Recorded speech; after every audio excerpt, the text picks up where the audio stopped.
اللهم صل على محمد وعلى آل محمد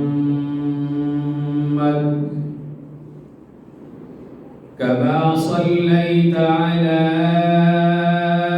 إبراهيم وعلى آل إبراهيم إنك حميد مجيد. اللهم بارك على محمد وعلى آل محمد كما باركت على إبراهيم وعلى آل إبراهيم إنك حميد مجيد.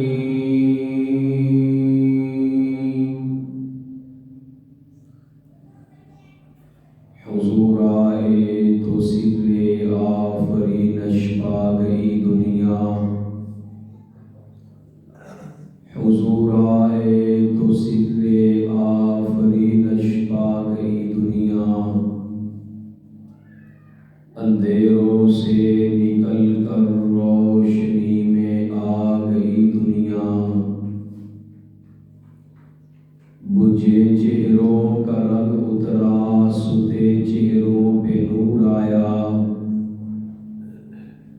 حضور آئے تو انسانوں کو جینے کا شعور آیا، یتیموں اور ضعیفوں کو پناہیں مل گئیں آخر، یتیموں اور ضعیفوں کو پناہیں مل گئیں آخر، حضور آئے تو ذروں کو نگاہیں مل گئیں آخر. اے جنت تجھ میں حور و قصور رہتی ہیں، میں نے مانا کہ ضرور رہتی ہیں. اے جنت تجھ میں حور و قصور رہتی ہے، میں نے مانا کہ ضرور رہتی ہے، لیکن اے جنت میرے دل کا طواف کر، میرے دل میں حضور رہتے ہیں. واجب الاحترام عزیز بھائیوں، عزیز نوجوان ساتھیوں، میرے قابل احترام بزرگوں، توحید و سنت کے علمبرداروں، صحابہ کے دیوانوں، اہل بیت کے پروانوں، صحابہ کے مستانوں، اہل بیت کے حقداروں، حضور صلی اللہ علیہ وآلہ وسلم کی ختم نبوت پر ایمان رکھنے والوں، آپ حضرات کے سامنے کلام مجید فرقان حمید کی تلاوت کا شرف حاصل ہوا ہے.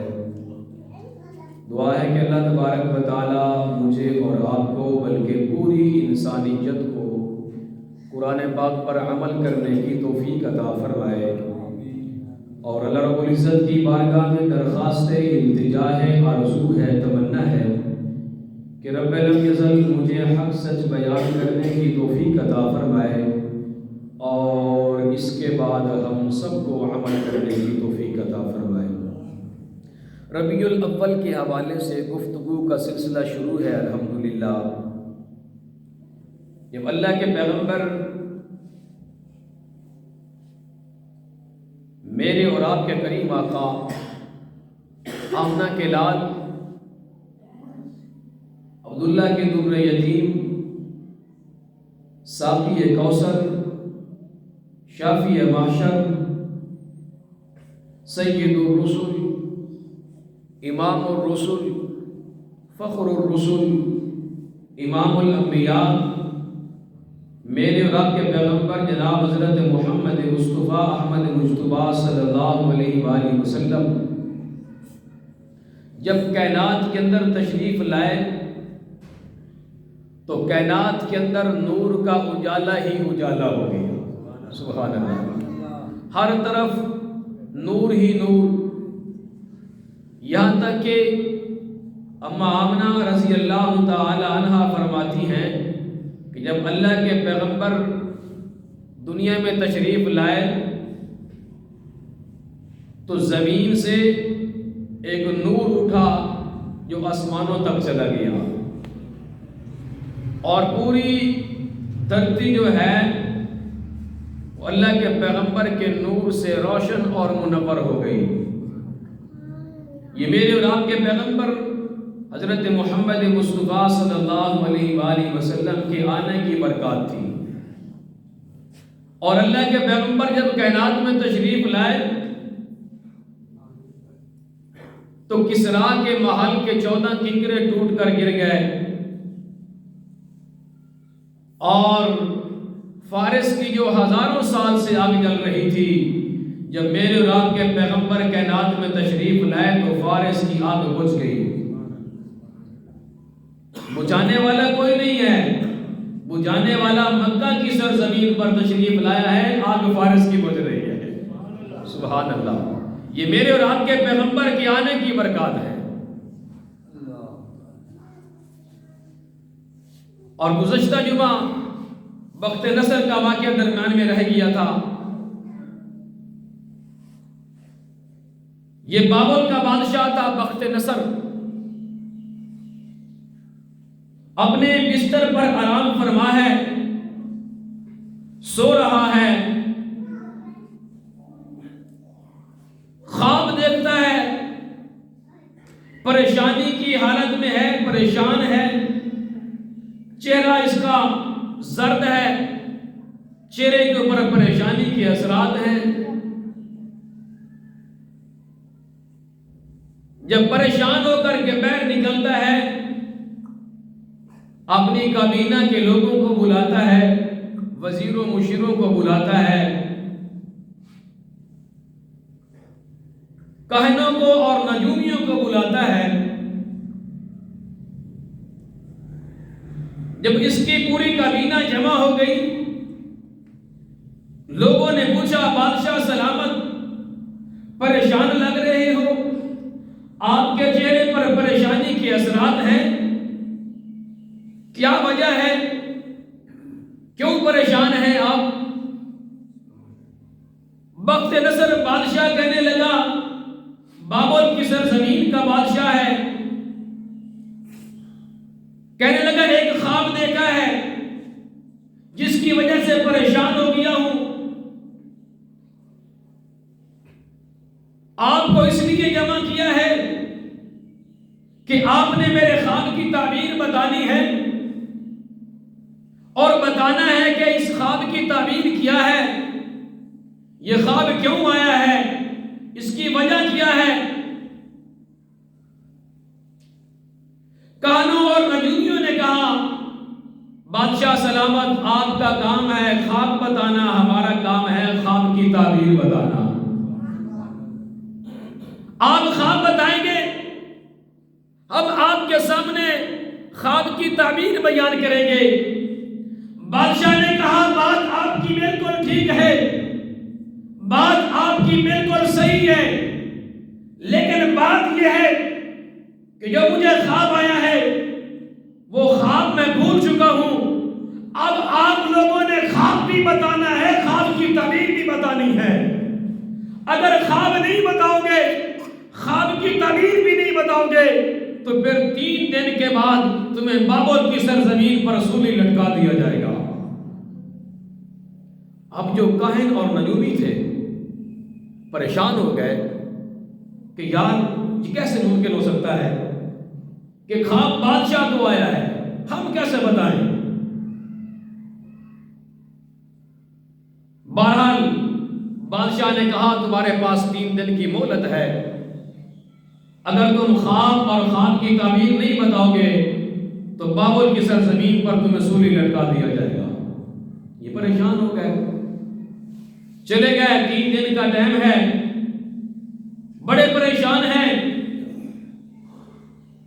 ایک دن گزرا، دوسرا دن گزرا،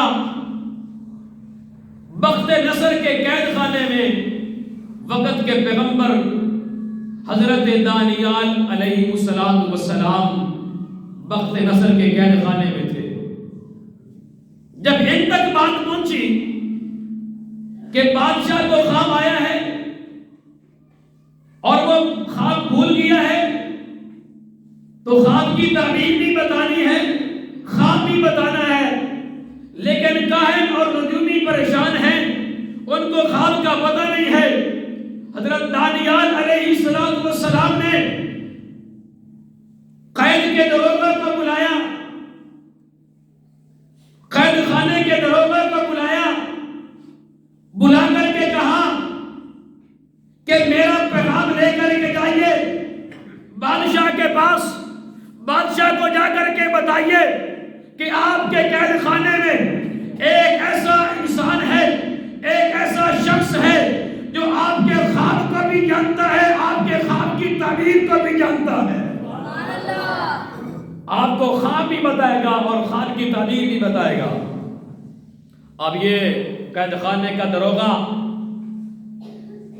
جاتا ہے، جا کر کے بادشاہ سے ملتا ہے، بادشاہ کو کہتا ہے بادشاہ سلامت، آپ کے قید خانے میں ایک ایسا قیدی ہے جو آپ کا خواب بھی جانتا ہے، آپ کے خواب کی تعبیر بھی جانتا ہے۔ کہا اچھا جلدی جاؤ، اسے لے کر کے میرے پاس آؤ۔ اب مجھے کہنے دیجئے نا، وَتُعِزُّ مَن تَشَاءُ وَتُذِلُّ مَن تَشَاءُ، اللہ جسے چاہے عزت عطا فرماتا ہے، جسے چاہے ذلت عطا فرمائے، اسے کوئی پوچھنے والا نہیں ہے۔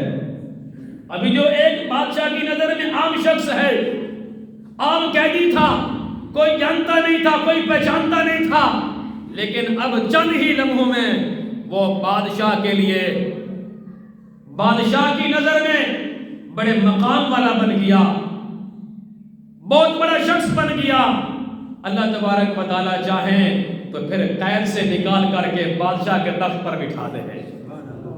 یہ اللہ کے اختیار میں ہے، جیسے اللہ نے اپنے پیغمبر حضرت یوسف علیہ السلام کو قید سے نکالا اور مصر کا بادشاہ بنا دیا۔ سبحان اللہ، وہ چاہے تو بادشاہ کو فقیر بنا دے، چاہے تو فقیروں کو بادشاہ بنا دے، اس سے کوئی پوچھنے والا نہیں ہے۔ بادشاہ نے کہا بھائی جلدی جاؤ، اسے لے کر کے میرے پاس آؤ، میں اس سے ملاقات کرنا چاہتا ہوں، اس سے ملنا چاہتا ہوں۔ بادشاہ کے ایلچی گئے، حضرت دانیال علیہ السلام کو قید خانے سے نکال کر کے بادشاہ کے پاس لے کر کے آ رہے ہیں۔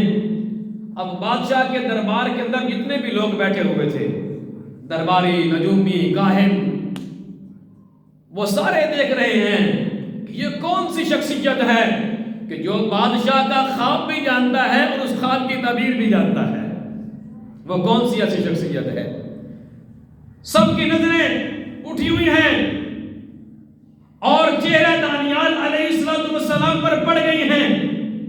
جب حضرت دانیال بادشاہ کے دربار میں آتے ہیں، بادشاہ کے سامنے آتے ہیں، اب سارے لوگ دیکھ رہے ہیں کہ ابھی یہ بادشاہ کے سامنے سجدہ ریز ہوگا، بادشاہ کو سجدہ کرے گا، جو شاہی دربار کے اصول ہیں اور اصولوں کے مطابق یہ بادشاہ کو سجدہ کرے گا، لیکن حضرت دانیال علیہ السلام نے کوئی سجدہ نہیں کیا، کوئی جو ہے بادشاہ کو جھکے نہیں ہے، کوئی سلامی پیش نہیں کی۔ بادشاہ بڑا حیران ہوا کہ یہ تو میری شاہی کے خلاف ہے، یہ تو میری سلطنت کے خلاف ہے، میری سلطنت کے اندر تو مجھے سجدہ کیا جاتا ہے، مجھے سجدہ کیا جاتا ہے، سارے لوگ مجھے سجدہ کرتے ہیں، اس نے مجھے سجدہ نہیں کیا۔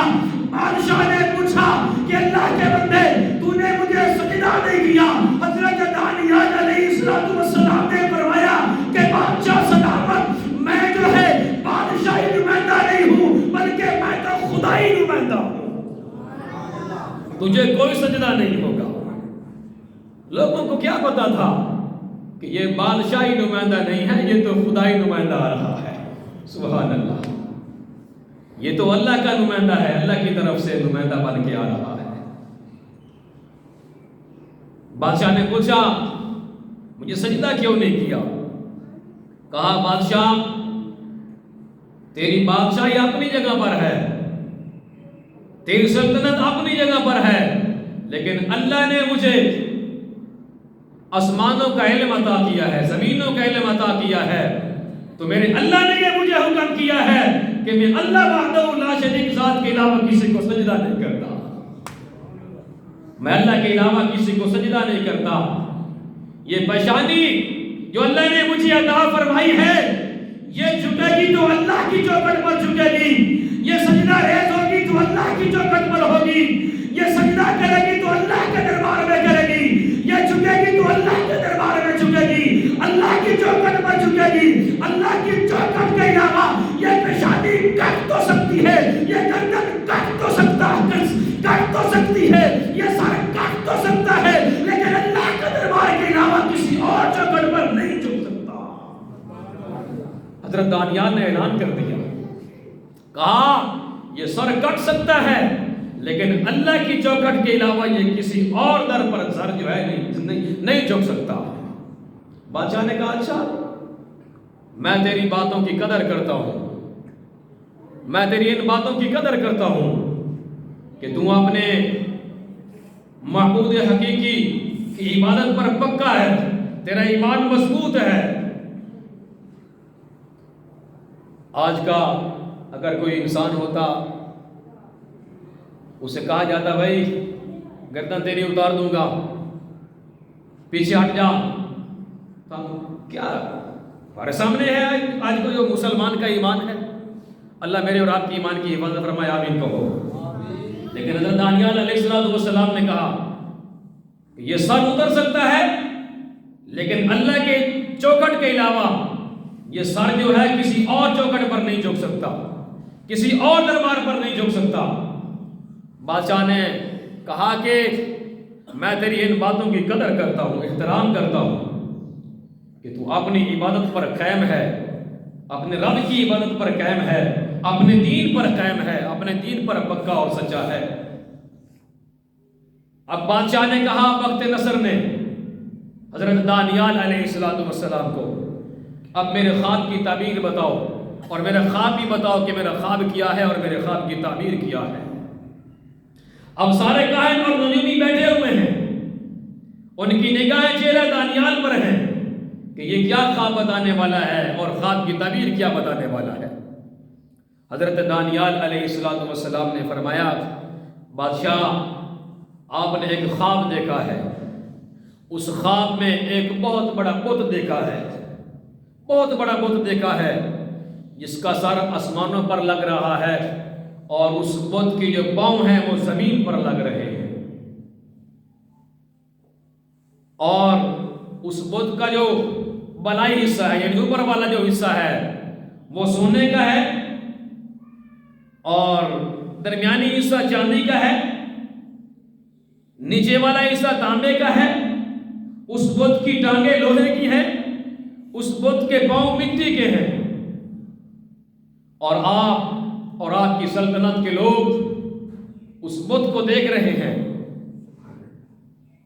اور عش کر رہے ہیں اتنا بڑا بت تو ہم نے دیکھا نہیں ہے، اتنا بہت بڑا بت کیسے آ گیا؟ آپ اس کو دیکھ رہے ہیں۔ اب آپ کے دیکھتے ہی دیکھتے آسمانوں سے ایک بہت بڑا پتھر گرتا ہے، بہت بڑا پتھر، بہت بڑی چٹان گرتی ہے جو اس بت کے سر پر لگتی ہے اور اس بت کو ریزہ ریزہ کر دیتی ہے، وہ بت تہس نہس ہو جاتا ہے، ختم ہو جاتا ہے۔ بادشاہ نے کہا بالکل میں نے یہی خواب دیکھا ہے، بالکل میں نے یہی خواب دیکھا ہے، اب اس خواب کی تعبیر بتائیے، اس خواب کی تعبیر کیا ہے؟ حضرت دانیال علیہ السلام فرمانے لگے بادشاہ سنو، اس خواب کی تعبیر بھی سنو۔ اس خواب کی تعبیر یہ ہے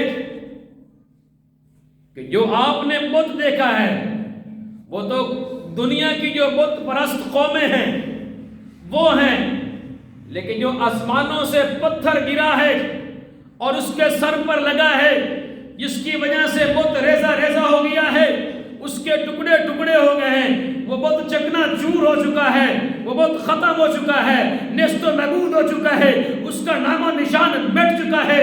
حضرت دانیال علیہ السلام نے فرمایا آخر زمان پیغمبر محمد مصطفیٰ صلی اللہ علیہ وآلہ وسلم تشریف لانے والے ہیں، ان کا کلمہ لا الہ الا اللہ محمد رسول اللہ، اور ان کا دین، اس سے مراد وہ پتھر ہے کہ جب اللہ کے پیغمبر کا دین آئے گا، لا الہ الا اللہ کی صدا آئے گی، تو پھر کائنات کے اندر کوئی اور کسی اور کا ڈنکا نہیں چلے گا، کسی اور کی بادشاہت نہیں چلے گی، کسی اور دین کی فضا نہیں چلے گی، کسی اور دین کی صدا نہیں چلے گی، بلکہ قیامت کی صبح تک یا لا الہ الا اللہ کی صدا آئے گی یا محمد رسول اللہ کی صدا آئے گی۔ یہ اس آخر زمان پیغمبر محمد مصطفیٰ صلی اللہ علیہ وآلہ وسلم کے دین کی برکات ہوگی۔ اللہ کے پیغمبر کائنات میں تشریف نہیں لائے، لیکن ان کی آنے کے تذکرے پہلے ہو رہے ہیں، ان کے کلمے کے تذکرے پہلے ہو رہے ہیں، ان کے دین کے تذکرے پہلے ہو رہے ہیں۔ یہ اللہ نے میرے اور آپ کے پیغمبر کو مقام عطا فرمایا ہے۔ بلند آواز سے کہیے یار سبحان اللہ۔ یہ اللہ نے میرے اور آپ کے پیغمبر کو مقام اور مرتبہ عطا فرمایا ہے۔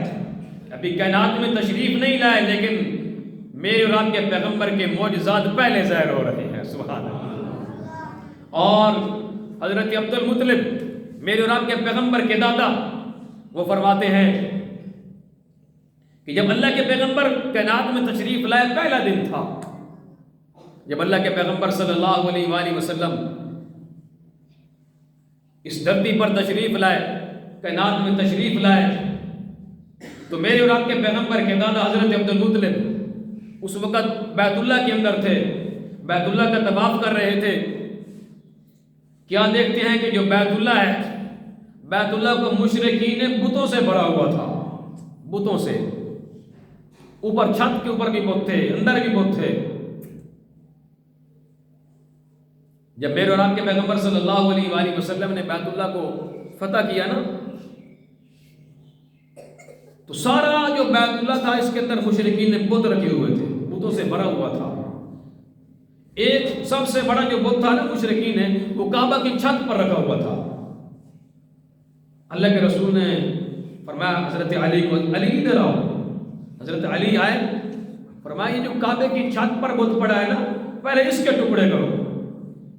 اس بت کو پھر نیچے اتارا گیا، اور اس بت کے ٹکڑے شیر خدا سیدنا علی المرتضیٰ نے اپنی تلوار کے ساتھ کیے۔ سبحان اللہ۔ اب اسی طرح حضرت عبد المطلب فرماتے ہیں کہ میں کعبے کا طواف کر رہا تھا، کعبے کو مشرکین بتوں سے بھرا ہوا تھا۔ میں کیا دیکھتا ہوں کہ جو کعبے کے اندر بت تھے نا، وہ سارے کے سارے اوندے منہ زمین پر گر گئے۔ جس نے اللہ کے پیغمبر کائنات میں تشریف لائے پہلا دن، اور کعبے کے اندر جتنے بھی بت پڑے ہوئے تھے، جتنے بھی بت رکھے ہوئے تھے، وہ سارے کے سارے اوندے منہ زمین پر گر گئے، اور بیت اللہ کی دیواروں سے آواز آئی۔ سبحان اللہ۔ حضرت عبد المطلب خود فرماتے ہیں کہ میرے کانوں نے بیت اللہ کی دیواروں سے آواز سنی، کہ بیت اللہ کی دیواروں سے کیا آواز آئی؟ بیت اللہ کی دیواروں سے آواز یہ آتی ہے کہ وہ کائنات کے اندر ہستی تشریف لا کر کے آ چکی ہے، کہ جو دنیا کے بتوں کو نیست و نابود کرے گا، جو دنیا کے بتوں کو توڑے گا، جو دنیا کے بتوں کو صفحہ ہستی سے مٹا دے گا، اور بیت اللہ کو بتوں کی پوجا سے پاک کرے گا، اور ایک اللہ کی عبادت کا حکم دے گا جو پوری کائنات کا مالک ہے، جو زمین و آسمان کا مالک ہے، جو پوری کائنات کا مالک ہے، جو عرش و کرسی کا مالک ہے، جو آسمان و زمین کا مالک ہے، جو مشرق و مغرب کا مالک ہے، جو شمال و جنوب کا مالک ہے، جو پوری کائنات کو جانتا ہے کہ دن کو کیا ہو رہا ہے، رات کو کیا ہو رہا ہے، دن کے اجالا میں کیا ہو رہا ہے، رات کی تاریکیوں میں کیا ہو رہا ہے، جو پوری کائنات کے علم کو جانتا ہے، وہ پیغمبر اس کائنات میں تشریف لا چکا ہے کہ جو ایک اللہ کی عبادت کا پوری کائنات کو حکم فرمائے گا۔ وہ کائنات کے اندر اصلی تشریف لا چکی ہے۔ حضرت عبد المطلب فرماتے ہیں کہ مجھے بیت اللہ کی دیواروں سے آواز آئی۔ سبحان اللہ۔ یہ میرے اور آپ کے پیغمبر صلی اللہ علیہ وآلہ وسلم کے آنے کی برکات تھی کہ ہر طرف لا الہ الا اللہ کی صدائیں گونج رہی ہیں، ہر طرف نباتات، جمادات، حشرات، حیوانات، الغرض، اس کائنات کے اندر جتنی بھی مخلوقات تھیں ان کی زبانوں پر یہ ترانے جاری تھے لا الہ الا اللہ محمد رسول اللہ۔ یہ میرے اور آپ کے پیغمبر کے تشریف آوری کی برکات تھی۔ اور اسی طرح جس نے اللہ کے پیغمبر صلی اللہ علیہ وآلہ وسلم کائنات میں تشریف لائے، معجزے تو بہت زیادہ ہیں اللہ کے پیغمبر کی کائنات میں تشریف آوری کے، لیکن مختصر بات کر رہا ہوں، تفصیلات میں نہیں جا رہا۔ حضرت عبداللہ بن عمر اور حضرت عبداللہ بن جحش یہ فرماتے ہیں کہ ہم جس بت خانے میں جایا کرتے تھے وہ جو بت خانہ تھا بتوں سے بھرا ہوا تھا، ہم اس میں جا کر کے بتوں کی عبادت کیا کرتے تھے، اور وہاں پر ایک بہت بڑا بت تھا۔ جب ہم اپنے گھر سے چلے ان بتوں کی عبادت کے لیے، بتوں کی پوجا کے لیے، کیا دیکھتے ہیں کہ جو سب سے بڑا بت تھا وہ اوندا منہ زمین پر گرا ہوا تھا۔ ہم بڑے حیران ہوئے کہ یہ کیا ہو رہا ہے، یہ ایسا کیوں ہو رہا ہے کہ سارے کے سارے بت زمین پر گرے ہوئے ہیں۔ حضرت عبداللہ بن جحش رضی اللہ تعالی عنہ یہ فرماتے ہیں کہ میں نے اس بت کو اٹھا کر کے بٹھایا کہ یہ بیٹھ جائے، یہ تو گرا ہوا ہے، لیکن حضرت عبداللہ بن جحش فرماتے ہیں جب میں نے اس بت کو اٹھا کر کے دوبارہ بٹھایا وہ بت پھر اونتے منہ گر گیا، پھر دوسری مرتبہ میں آگے بڑھا، پھر اس بت کو سیدھا کیا، سیدھا کر کے پھر بٹھایا، پھر وہ گر گیا، پھر میں نے اس بت کو تیسری مرتبہ سیدھا کیا، جب تیسری مرتبہ سیدھا کیا تو تیسری مرتبہ وہ بت پھر گر گیا۔ میں اور میرے ساتھی جو میرے ساتھ تھے بڑے حیران ہوئے کہ یہ کیا ہو رہا ہے، یہ لگتا یوں ہے جیسے کائنات کے اندر ایک نیا واقعہ رونما ہو چکا ہے، ایک نیا منظر پیش آ چکا ہے۔ میں بڑا پریشان ہوا، میں نے ساتھیوں سے پوچھا، میرے ساتھ ایک ساتھی نے عربی اشعار کے اندر وہ اس بت سے مخاطب ہوا، اس بت سے پوچھنے لگا کہ تم بار بار کیوں گر رہا ہے؟ تو اس بت کے پیٹ سے آواز آئی کہ میں بار بار اس لیے گر رہا ہوں کہ ہمیں ختم کرنے والی ایک شخصیت آ گئی ہے جس نے پوری کائنات کو یہ سبق دینا ہے لا الہ الا اللہ کا۔ وہ کائنات کے اندر اصلی تشریف لا چکی ہے۔ یہ میرے اور آپ کے پیغمبر صلی اللہ علیہ وآلہ وسلم کے معجزات ہیں۔ جب اللہ کے پیغمبر صلی اللہ علیہ وآلہ وسلم کائنات میں تشریف لائے تو میرے اور آپ کے پیغمبر کی تشریف آوری پر پھر کائنات کے جتنے بھی مشرکین نے جہاں جہاں بت رکھے ہوئے تھے سارے کے سارے ختم ہو گئے اور تیس نیس ہو گئے، نیست و نابود ہو گئے۔ یہ میرے اور آپ کے پیغمبر کی تشریف آوری کی برکات تھی۔ اور اللہ نے میرے اور آپ کے پیغمبر کو کیا شان عطا فرمائی ہے۔ حضرت عبداللہ ابن عباس رضی اللہ تعالی عنہ میرے اور آپ کے پیغمبر کے چچا سکے چچا حضرت عباس رضی اللہ تعالی عنہ فرماتے ہیں اللہ کے رسول صلی اللہ علیہ وآلہ وسلم کی خدمت میں حاضر ہوتے ہیں، فرمانے لگے یا رسول اللہ صلی اللہ علیہ وآلہ وسلم جب آپ بچپن میں تھے تو مجھے آپ کے مقام اور مرتبے کا پتہ چل گیا تھا کہ یہ کوئی عام ہستی نہیں ہے بلکہ یہ وہ ہستی ہے کہ جو دونوں جہانوں کی سردار بن کے آ رہی ہے۔ میرے اور آپ کے پیغمبر نے فرمایا اپنے چچا حضرت عباس سے، عباس آپ کو کیسے پتہ چلا؟ حضرت عباس رضی اللہ تعالیٰ عنہ فرمانے لگے یا رسول اللہ صلی اللہ علیہ وآلہ وسلم ایک رات میں آپ کے گھر تشریف لایا، 14ویں رات تھی، 14ویں کا چاند آسمانوں پر چمک رہا ہے، 14ویں کا چاند آسمانوں سے روشنی زمین کی طرف نکال رہا ہے، ڈال رہا ہے، اور 14ویں کا چاند اپنے حشاش بشاش میں ہے، اپنی نورانیت میں ہے، اپنی روشنی کے اندر ہے۔ اور اس رات کو میں آپ کے گھر میں داخل ہوا، میں کیا دیکھتا ہوں کہ 14ویں کا چاند آسمانوں پر ہے، اور میں اپنی آنکھوں سے دیکھا، میں نے اپنی آنکھوں سے منظر دیکھا کہ جو آسمانوں کا چاند ہے، جو 14ویں کا چاند تھا، وہ آپ کو سلامیاں پیش کر رہا تھا۔ سبحان اللہ، یہ میرے رب کے پیغمبر کی شان ہے۔ حضرت عباس رضی اللہ تعالی عنہ سیرت حلبیہ کے حوالے سے عرض کرنے لگے، یا رسول اللہ صلی اللہ علیہ وآلہ وسلم، آسمانوں کا چاند آپ کو سلامیاں پیش کر رہا ہے، اور اس سے آگے میں نے کیا دیکھا؟ یا رسول اللہ صلی اللہ علیہ وآلہ وسلم، جب آپ اپنے بگوڑے میں آرام فرما تھے تو آپ ہاتھ کا اشارہ یوں کر رہے تھے، پھر ہاتھ کا اشارہ یوں کر رہے تھے، پھر ہاتھ کا اشارہ یوں کر رہے تھے، تو آپ کے ہاتھ کا اشارہ جدھر جاتا تھا، آپ کے ہاتھ کے اشارے کے ساتھ آسمانوں کا چاند بھی اتر جاتا تھا۔ آپ اپنا ہاتھ اوپر لے جاتے تو آسمانوں کا چاند اوپر چلا جاتا، اگر آپ اپنا ہاتھ نیچے لے جاتے تو آسمانوں کا چاند آپ کے ہاتھ کے اشارے کے ساتھ نیچے آ جاتا۔ آپ اگر اپنا ہاتھ مشرق میں لے جاتے تو آسمانوں کا چاند مشرق میں چلا جاتا۔ آپ اگر اپنا ہاتھ مغرب میں لے جاتے تو آپ کے ہاتھ کے اشارے کے ساتھ آسمانوں کا چاند مغرب میں چلا جاتا۔ شمال میں لے جاتے تو شمال میں چلا جاتا، جنوب میں لے جاتے تو جنوب کی طرف چلا جاتا۔ تو مجھے پتہ چل گیا کہ آپ کوئی عام ہستی نہیں ہو، بلکہ آپ جو ہے امام الانبیاء کی ہستی بن کر کے آ رہی ہو۔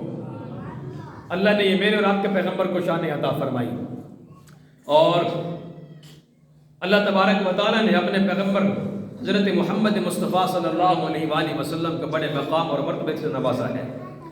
اور کیسے کیسے نوازا؟